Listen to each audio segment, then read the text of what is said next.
যখন থাকবে যৌবন তখন কর গোবিন্দ ভোজন। হরে কৃষ্ণা। এসে গেছে ভাদ্র মাস, আর ভাদ্র মাসের অন্নদা একাদশী বিশেষ মাহাত্ম্যপূর্ণ। ভাদ্র মাস মানেই বিশেষ বিশেষ মাহাত্ম্যপূর্ণ তিথির আগমন। এই তিথিগুলি আমাদের অনেক গুণ পূর্ণত। ভাগবত ধাম থেকে বহু ভগবানের আবির্ভাব হয়েছেন এই ভাদ্র মাসে, আমরা সবাই জানি। ব্রহ্মবৈবর্ত পুরাণেও আলোচিত অন্নদা একাদশীর মাহাত্ম্য বিশেষ গুরুত্বপূর্ণ। বৈবর্ত পুরাণে আলোচিত অন্নদা একাদশী মাহাত্ম্য বিষয়। কখন পালন করবেন একাদশী ব্রত? অন্নদা একাদশী বা অজা একাদশী কবে পালন করতে হবে, কিভাবে পালন করবেন, এবং আমরা একাদশী পালন করি কিন্তু সংকল্প মন্ত্র, পারণ মন্ত্র এ সকল কিছু আমরা জানি না।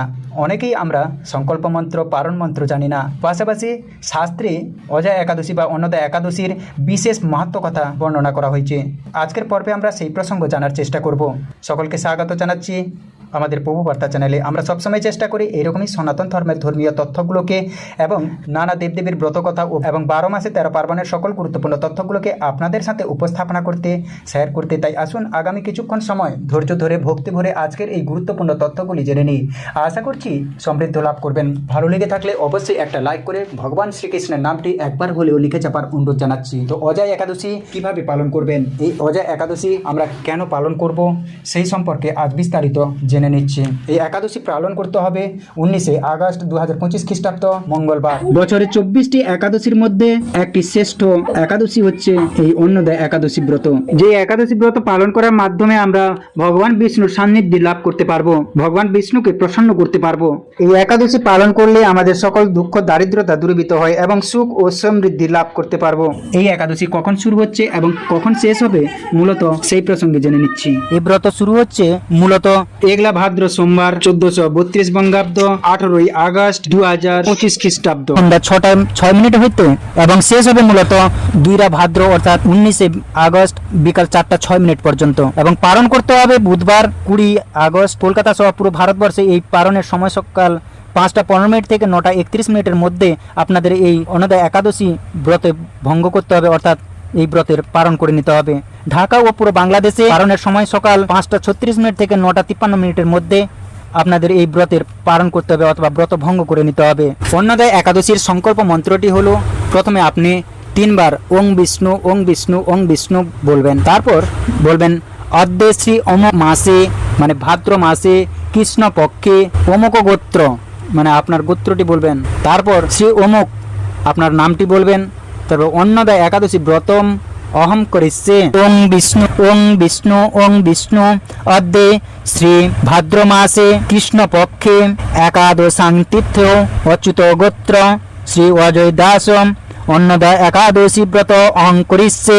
আমি আমার নামটি উল্লেখ করে, আমার গোত্র উল্লেখ করে বললাম। আপনি আপনার নামটি এবং গোত্র অবশ্যই এর মধ্যে নিয়ে বলবেন। এই মন্ত্রে অমুক শব্দগুলির জায়গায় উপযুক্ত মাস, পক্ষ, তিথি এবং নিজের নাম বসিয়ে মন্ত্র পাঠ করতে হবে। উদাহরণস্বরূপ যদি আপনি আজকের তারিখে অর্থাৎ 2 ভাদ্র 1432 বঙ্গাব্দ ব্রত পালন করেন, তবে মন্ত্রটি হবে ওং বিষ্ণু ওং বিষ্ণু ওং বিষ্ণু অদ্যে ভাদ্র মাসে কৃষ্ণপক্ষে একাদশাং তীর্থ শ্রী অচ্যুত গোত্র শ্রী অজয় দাস অন্নদা একাদশী ব্রতম অহং করিষ্যে।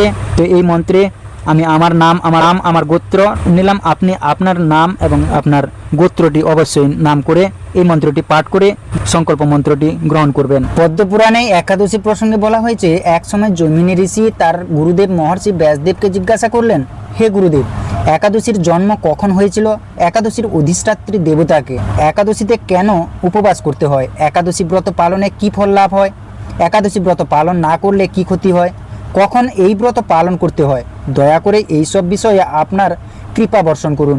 মহর্ষি ব্যাসদেব জৈমিনী ঋষির প্রশ্ন শুনে অপ্রাকৃত আনন্দ ধামে উন্মাদিত হয়ে তখন বলতে লাগলেন, হে ব্রহ্মর্ষি জৈমিনী, একাদশী পালনের ফল প্রকৃতরূপে পরমেশ্বর নারায়ণ শুধু এর মাহাত্ম্য শুদ্ধভাবে বর্ণনা করতে পারবেন।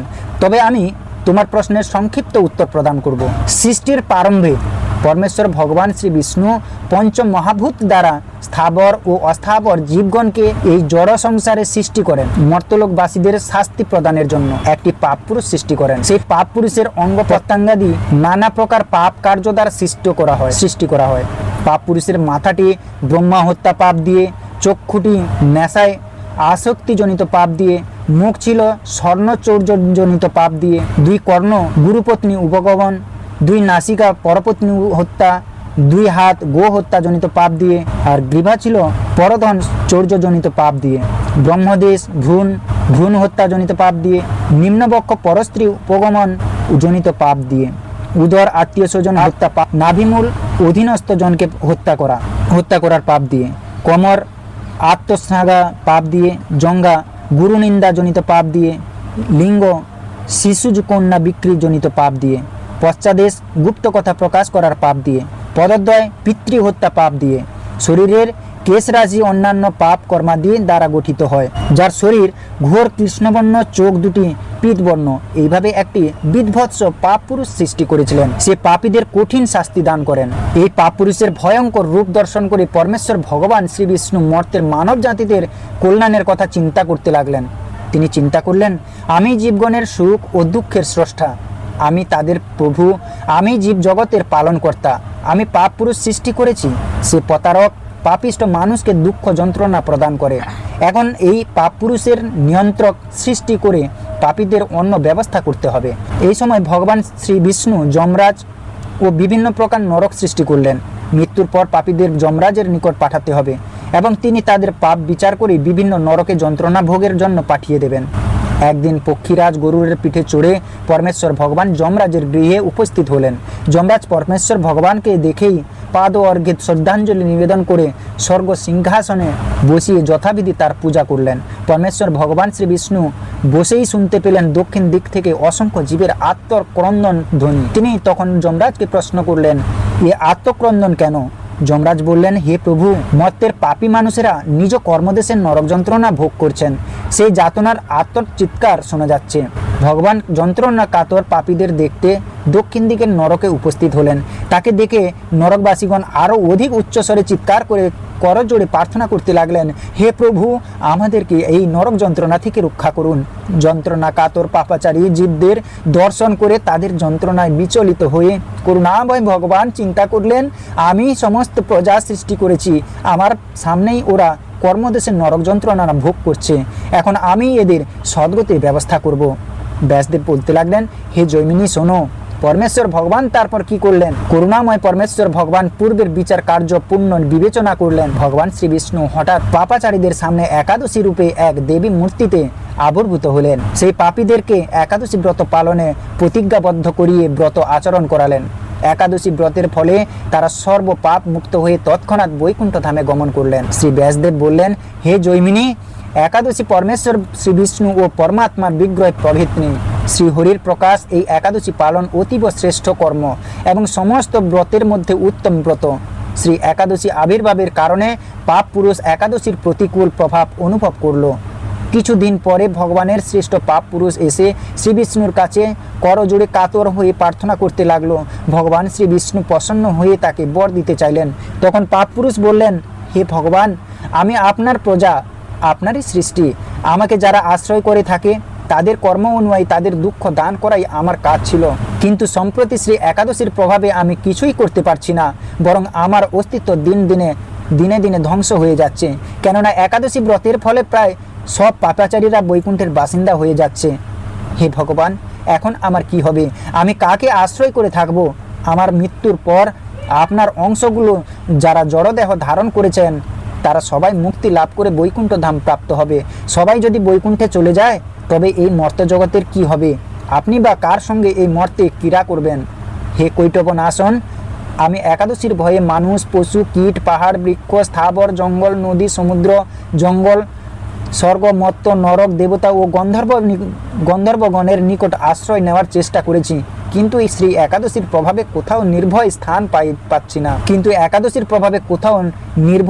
পাচ্ছি না। হে ভগবান, এখন দেখছি আপনার সৃষ্ট অনন্ত কোটি ব্রহ্মাণ্ডের মধ্যে শ্রী একাদশী প্রাধান্য লাভ করেছে, সেই জন্য আমি কোথাও আশ্রয় পাচ্ছি না। আপনি কৃপা করে আমাকে একটি নির্ভয় বাসস্থান প্রদান করুন, যেখানে থাকলে শ্রী একাদশীর প্রভাব থেকে মুক্ত হতে পারবো। ব্যাসদেব জৈমিনীকে বললেন, এইরূপ প্রার্থনা করে পাপ পুরুষ পরমেশ্বর ভগবান শ্রী বিষ্ণুর পাদপদ্মে নিপত্তিত হয়ে কাঁদতে লাগলো। পাপপুরুষের প্রার্থনা শুনে ভগবান শ্রীবিষ্ণু বললেন, হে পাপপুরুষ, তুমি দুঃখ করো না আর কেঁদো না। একাদশীর দিন তোমার নিরাপদ আশ্রয় কোথায় হবে মন দিয়ে শোনো। যখন শ্রী একাদশী এই ত্রিভুবনকে পবিত্র করতে আসবে, আবির্ভূত হবে, তখন তুমি অন্ন ও রবি শস্যের মধ্যে আশ্রয় গ্রহণ করবে। সেখানে আমার মূর্তি একাদশী তোমাকে বধ করতে পারবে না। এইরূপ বলে পরমেশ্বর শ্রী বিষ্ণু অন্তর্ধান হলেন এবং সেই দিন থেকে পাপপুরুষ শ্রী একাদশীর থেকে বাঁচার নিরাপদ আশ্রয় খুঁজে পেল। শ্রী বিষ্ণুর আদেশে জড়জগতে সকল প্রকার পাপকর্ম একাদশীর দিন খাদ্যশস্যের মধ্যে আশ্রয় গ্রহণ করে। তাই পরম পুণ্য লাভের আশায় ব্যক্তিগণ একাদশীর দিন শস্য গ্রহণ করে না। একাদশী ব্রত পালন করলে সকল প্রকার পাপ থেকে মুক্তি লাভ করা যায় এবং কখনো নরক যন্ত্রণা ভোগ করতে হয় না। একাদশীর দিন এক দানা শস্য খেলে কোটি ব্রাহ্মণ হত্যার পাপ হয়। একাদশী ব্রত যারা পালন না করে তারা তো পাপীর অধম। ব্রাহ্মণ, ক্ষত্রিয়, বৈশ্য, শূদ্র সবাইকে একাদশী ব্রত পালন করা আবশ্যক। ইহাই শুদ্ধ বর্ণাশ্রমের ভিত্তি। একাদশী ব্রত পালন করলেই সর্বপাপ বিনাশ হয়। একাদশী ব্রত পালন করলেই সব পাপ বিনাশ হয় ও বৈকুণ্ঠ ধাম লাভ হয়। সূর্যোদয়ের 1 ঘন্টা 36 মিনিট পূর্ব পর্যন্ত দশমী বিদ্যা বলা হয়। দশমী বিদ্যা একাদশী ব্রত পালন করা কখনো উচিত নয়। এই সংসারে একাদশীর ন্যায় পবিত্র ব্রত আর নেই। যে ব্যক্তি একাদশী ব্রত পালন করে না সে নরাধম, তার পরম গতি লাভ হয় না। তাহলে আপনারা বুঝতে পারলেন একাদশীর দিন কি কি খাওয়া যাবে না, কোন কোন জিনিসের মধ্যে এই পাপ পুরুষ অবস্থান করেন সেটা একটু জেনে নিচ্ছি। পঞ্চরবি শস্যের মধ্যে কি কি আছে না, ধান জাতীয় সকল প্রকার খাদ্য যেমন চাউল, মুড়ি, চিড়া, সুজি, পায়েস, খিচুড়ি, চাউলের পিঠা, খই ইত্যাদি। গম জাতীয় সকল প্রকার খাদ্য যেমন আটা, ময়দা, সুজি, বেকারির রুটি বা সকল প্রকার বিস্কুট, হরলিক্স জাতীয় ইত্যাদি। জব বা ভুট্টা জাতীয় সকল প্রকার খাদ্য যেমন ছাতু, খই, রুটি ইত্যাদি। ডাল জাতীয় সকল প্রকার খাদ্য যেমন মুগ, মাসকলাই, খেসারি, মসুরি, ছোলা, অড়হর, ফেলন, মটরশুঁটি, বরবটি ও ইত্যাদি। সরিষার তেল, সয়াবিন তেল, তিল তেল ইত্যাদি। এই পঞ্চরবি শস্য যে কোনো একটি একাদশীতে গ্রহণ করলে ব্রত নষ্ট হয়। পাপ পুরুষ আপনাদেরকে আকৃষ্ট করে, আপনার মধ্যে অবস্থান করে। শ্যামা চাল ও কাউনের চাল খাওয়া যাবে না। সাগুদানা না খাওয়াই ভালো। সাগুদানা মাত্র ওরাই খেতে পারবে যারা অসুস্থ বা শিশুরা, যারা না খেয়ে একেবারে থাকতে পারবে না, তখন খেতে হবে, না হলে খাওয়া উচিত নয়। যতক্ষণ আপনার শরীরে জোর আছে, যতক্ষণ আপনি ব্রত উপবাস করতে পারছেন, ততক্ষণ আপনি ওই সাবুদানা খেলে তোমার সেই পাপ পুরুষ অধিষ্ঠান করবে। এর জন্য সেই সমস্ত টাইম পর্যন্ত আপনাদের এই সাবুদানা খাওয়া যাবে না।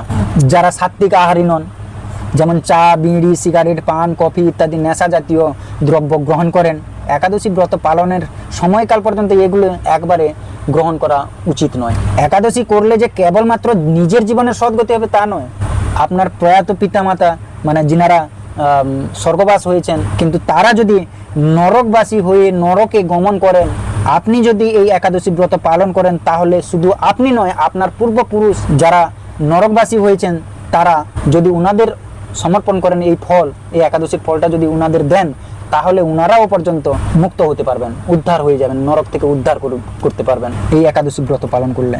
একাদশীতে অন্ন ভোজন করলে যেমন নরকবাসী হবে আপনি, ধরুন আমি একাদশী ব্রত করেছি আর এই দিনে আমি অন্ন ভোজন করছি, তাহলে নরকবাসী তো আমাদের হতেই হবে, কারণ সব পাপ পুরুষ পুরো ভর করবে আমাদের উপর। এবং অন্নকে ভোজন করালেও নরকবাসী হতে হবে।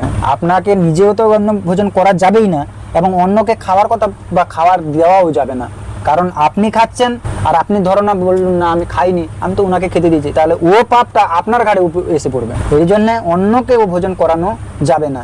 কাজে একাদশী পালন করা প্রত্যেকটা মানুষেরই কর্তব্য। 8 থেকে 80 বছর পর্যন্ত সকলেরই কর্তব্য এই একাদশী পালন করা।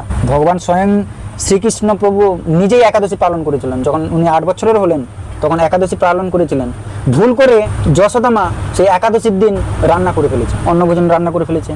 এখন রান্না করে নিয়ে থালা সাজিয়ে আর প্রভু শ্রীকৃষ্ণকে দিতে এসছে। শ্রীকৃষ্ণ ভগবান তখন খেলছিল, বাল্য শিশুকালের কথা, তো খেলছিল, তখন ডেকে ডেকে ডেকে ডেকে এলো, এসে বলছে এনে খা। বলে এ মা আপনি কি করেছেন, আজকে তো একাদশী, আজকে তো খাওয়া যাবে না। তখন যশোদা মা বললো হ্যাঁ ঠিক তো একাদশী, আজকে তো উচিত হয়নি আমার খাবার রান্না করা। তখন কি করলো না, যশোদা মা খাওয়ার থালিটাকে নিয়ে এদিক ওদিক ঘুরতেছে, কোথাও না কোথাও তো ওকে রাখতে হবে, আর খাবার নষ্ট করা হতে যাবে না, কাউকে না কাউকে খাওয়াতে হবে। গায়ে প্রথমে ওই যে উঠানে যে বাঁধা ছিল গরু গোমাতা যে বাঁধা ছিল ওদের কাছে গেল যে তোমরা এটা খেয়ে নাও, বলে না আজকে একাদশীর দিনে আমরা খাবো না। আপনি কি চাও আপনার জন্য আমরা পাপী হই? আমরা তো খাবো না। গোমাতা পর্যন্ত খেলো না। তখন সে কি করলো না, জঙ্গলে গেল। জঙ্গলে কাক পক্ষী, জঙ্গল লতা পাতা সবাইকে বললো যে কেউ আসো না, এই খাবারটুকু গ্রহণ করে নাও, ভুল করে আমি বানিয়ে ফেলেছি, না এইটুকু খাবার খেয়ে নাও।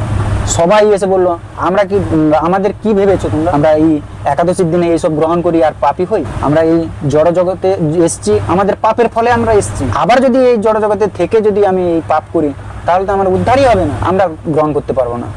তখন ও ভাবনা চিন্তা করে ছুটতে লাগলো, কোথায় যাবে কোথায় যাবে। তো ভাবনা চিন্তা করে যমুনায় গেল। বলে যমুনা অবশ্যই গ্রহণ করবে, যমুনার জলে ফেলে দেবে, হয়ে গেল, যমুনাকে দিয়ে দেবে। যমুনার জলে যেই গেছে, যেটা ফেলতে যাবে, যমুনা তখন উপস্থিত।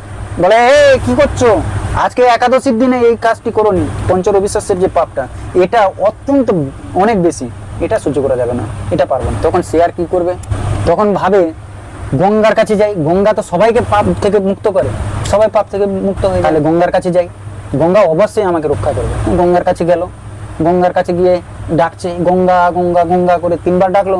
গঙ্গা উপস্থিত, দিয়ে গঙ্গাকে বলছে আমি ভয়ানক ভুল করে ফেলেছি। না কি করেছো মা? না আমি এইরকম আজকে একাদশীর দিনে আর পঞ্চরবিশ্বাস মানে এই একাদশীর দিনে রান্না করে ফেলেছি, সবার কাছে গেছি কিন্তু কেউ গ্রহণ করেননি। আপনি তো সবার পাপ মুক্ত করেন, তাহলে আপনি আমাকে বাঁচান, আপনি এই পাপ থেকে আমাকে মুক্ত করুন। বলে না, আমি সবার পাপ ধুয়ে দিই, সবার সব কিছু করি, কিন্তু এই একাদশীর পাপ আমি গ্রহণ করতে পারবো না। এর যে পাপ, এ অত্যন্ত মানে খুব বেশি তা আমি এর থেকে আপনাকে মুক্ত করতে পারবো না, আমি এই খাবার গ্রহণ করতে পারবো না। তখন কি করবে, গঙ্গার তীরে বসে বসে কাঁদছে, কাঁদতে কাঁদতে তখন কুমির লাফিয়ে উঠে বলছে মা আমি গ্রহণ করব। তখন যশোদা মা তো খুব খুশি, পেয়েছি একজনকে, কমসে কম এই তো খাবে। কুমির তখন এসে বললে মা আমি খাবো ঠিকই, কিন্তু আমার একটা শর্ত আছে। কি শর্ত? না আপনার প্রভু শ্রীকৃষ্ণর কাছে আমাকে স্থান দিতে হবে, মানে ভগবান শ্রীকৃষ্ণের পা থেকে মাথা পর্যন্ত কোথাও না কোথাও আমাকে একটা স্থান দিতে হবে। বলে আমি কি করে স্থান দিতে পারবো? ওর মাথায় আছে মুকুট, ময়ূরপঙ্খ আছে, আর আচ্ছা হাতে বাঁশি আছে, পায়ে নুপুর আছে, আর কোমরে কোমর বন্ধন আছে, তাহলে আমি কোথায় স্থান দেবো? বলে আছে একটা স্থান। বলে কোথায়? তো ও স্থান নিতে চাইছে কেন? না আমি ভয়ানক পাপ করলেও তার কাছে পাপ স্পর্শ হবে না, স্পর্শ করতে পারবে না। কেন? ভগবানের চেয়ে ভক্ত বড়, এরই জন্য পাপ আর স্থান নিতে পারবে না। তখন মা যশোদা বললো এই ব্যাপার না, এই কোথায় তোমাকে স্থান দেবো? না আছে এক জায়গায়। বলো না, কৃষ্ণের বাঁশিতেই আমি স্থান গ্রহণ করব। আপনারা দেখেছেন শ্রীকৃষ্ণের বাঁশিটা যখন আছে, বাঁশির অর্ধ মানে ময়ূরের মতো মুখ আছে, ময়ূরের মতো মুখ আছে। অনেকে আবার ভেবে ফেলে ওটা ময়ূরের মুখ, ওটা ময়ূরের মুখ নয়, ওটা হচ্ছে কুমিরের মুখ। তো সেই থেকে সেই একাদশীর দিন প্রসাদ গ্রহণ করার জন্য তাকে স্থান দিতে হয়েছে কৃষ্ণের এই বাঁশি। সে আর পা আবার স্পর্শ করতে পারলো না। ভগবান স্বয়ং যেখানে দাঁড়িয়ে আছেন ওখানে কি আর পাপুরুষ যেতে পারবে নাকি? যেতে পারলো না, বেঁচে গেল। আর ভগবানের কাছে, ভগবানের সব সময় সর্বদা ভগবানের কাছে স্থানও পেল। এই হচ্ছে ব্যাপার। তো এই পঞ্চরবিশ্বাস্য সবাইকে বাঁচালো। তো সেই হচ্ছে কথা যে আপনারা দয়া করে এই পঞ্চরবিশ্বাস্য গ্রহণ করবেন না। আপনি বলবেন আমার বাবা মা খেত, আমার আগের সবাই খেত, আমি খাবো না কেন? আগে ওনারা জানতেন না বলেই খেতেন, কারণ তখন এত মানে এখন আপনি দেখছেন এত কি বলে আপনার ধাপে ধাপে জিনিস সব আগে বেরিয়ে যাচ্ছে, বৈজ্ঞানিক সব আগে উন্নতি হচ্ছে, এই যার ফলে আমাদের উন্নত হতে হবে। আগে আমরা জানতাম না, ভাগবত গীতায় এত ভালোভাবে আমরা পড়তাম না, তাই জানতাম না, শাস্ত্র অধ্যয়ন করতাম না। মা বাবা বললো কি মা বাবা করছে আমিও করতাম, তো ওইভাবেই চলে আসছে। তো এখন আপনি জানতে পেরেছেন, তো আপনাকে খাওয়া উচিত নয়। আপনি শাস্ত্র অধ্যয়ন করছেন, আপনি না নিজে পড়তে না পারলেও কোথাও দেখছেন বা কোথাও শুনছেন যে পঞ্চরবিশ্বাস্য খেতে নেই, কেন? কারণটা আপনাকে বললাম। তো এই জন্য আপনি পঞ্চরবিশ্বাস্য গ্রহণ করবেন না, দয়া করে পঞ্চরবিশ্বাস্য থেকে আপনি দূরে। আর একাদশী পালন করুন, তাহলে একাদশীটা তাহলে আপনি বলবেন আমি তাহলে একাদশীর দিন খাবো, তাই তো? আমাকে তো বাঁচতে হবে, তাহলে একাদশীর দিন আমি খাবো কি? তাহলে দেখুন, নিরন্তর ভগবানকে স্মরণ করে আপনার এই একাদশীর দিনটি অতিবাহিত করতে হবে। সবসময় আপনি সকালে ব্রহ্ম মুহূর্তে উঠবেন 3:30 থেকে 4টার ভিতর, সবার প্রথমে আপনি স্নান করবেন। নারী হোক পুরুষ হোক যে হোক না কেন, সবাইকে প্রথমে উঠেই স্নান করতে হবে। স্নান করার পরে আপনি আপনার নিত্যকর্ম করে নিলেন, মানে আপনার ওই ধরুন ঘরের যেটুকু কাজ থাকে ওইগুলো কাজ করার পরে আপনাকে সর্বপ্রথমে এসে ভগবানকে পুজো করতে হবে। আর ভগবানের কাছে তখনই সংকল্প নিতে হবে যে আজ আমরা এই ভিডিওতে জানব একাদশীর অধিষ্ঠাত্রী দেবতাকে, একাদশীতে কেন উপবাস করতে হয়, একাদশী ব্রত পালনে কি লাভ হয়, একাদশী ব্রত পালন না করলে কি ক্ষতি হয়, সংক্ষিপ্ত উত্তর প্রদান করব। এখন পক্ষবর্ধিনী মহাদ্বাদশীর মাহাত্ম্য শ্রবণ করি, তারপর অন্নদা একাদশী মাহাত্ম্য শুনব, এছাড়া সর্বশেষে ভাগবত গীতা মাহাত্ম্য শ্রবণ করব। তাই ভিডিওটি স্ক্রিপ্ট না করে পুরো দেখার অনুরোধ জানাই। অন্নদা একাদশীর মাহাত্ম্য কথা পাঠ বা শ্রবণে অশ্বমেধ যজ্ঞের ফল লাভ, যা শুধুমাত্র একাদশী মাহাত্ম্য পাঠ বা শ্রবণে ফল পাবেন। আসুন একাগ্রচিত্তে শ্রবণ করি। প্রথমত পক্ষবর্ধিনী মহাদ্বাদশী। অমাবস্যা কিংবা পূর্ণিমা সম্পূর্ণ হয়ে প্রতিপদে কিছু মাত্র থাকলে তার পূর্বের দ্বাদশী তিথির নাম পক্ষবর্ধিনী। এই অবস্থায় একাদশীর দিন উপবাস না করে নিজের স্ত্রী, পুত্র এবং অবশেষে নিজেকেও পর্যন্ত বিক্রি করতে বাধ্য হলেন। হে রাজেন্দ্র, এই পুণ্যবান রাজা চণ্ডালের দাসত্ব শিক্ষা বড় দুঃখী গৌতম ঋষি রাজার কাছে এলেন। রাজা মুনিকে দর্শন করে ভক্তি ভরে প্রণাম করলেন। করজোড়ে তার সামনে দাঁড়িয়ে একে একে নিজের সমস্ত কথা জানালেন। রাজার দুঃখের কথা শুনে মুনিবর বিস্ময়াপন্ন হলেন। অত্যন্ত ব্যথিত হয়ে তিনি বললেন, হে রাজন, ভাদ্র মাসে কৃষ্ণপক্ষের একাদশী অন্নদা নামে জগতে প্রসিদ্ধ। আপনি এই ব্রত পালন করুন। এই ব্রত প্রভাবে আপনার সমস্ত পাপের বিনাশ হবে। আপনার ভাগ্যবশত আগামী 7 দিন পরেই এই তিথির আবির্ভাব হবে। ওই দিন উপবাস থেকে রাত্রি জাগরণ করবেন। এইভাবে ব্রত উদযাপনে আপনার সমস্ত পাপ ক্ষয় হবে। হে রাজন, আপনার পুণ্য প্রভাবে আমি এখানে এসেছি জানবেন। এই কথা বলে গৌতম মুনি অন্তর্হিত হলেন। ঋষিবরের উপদেশ মতো তিনি শ্রদ্ধা সহকারে সেই ব্রত পালন করলেন। তার ফলে তার সমস্ত পাপ দূর হলো। হে মহারাজ, এই ব্রতের প্রভাব শ্রবণ করুন। যথাবিধি এই ব্রত পালনে বহু বছরের দুঃখ ভোগের অবসান হয়। ব্রতের প্রভাবে রাজা হরিশ্চন্দ্রের সকল দুঃখ সমাপ্ত হইল। আকাশ থেকে দেবগণ দন্দুভিবাদ্য ও পুষ্প বর্ষণ করতে লাগলেন। নিষ্কণ্টক রাজ্য সুখ ভোগ করে অবশেষে আত্মীয় স্বজন ও নগরবাসী সহ স্বর্গে গমন করলেন। যে মানুষ নিষ্ঠা সহকারে এই ব্রত পালন করেন তিনি শ্রী হরিচরণে ভক্তি লাভ করে অবশেষে দিব্যধামে গমন করেন।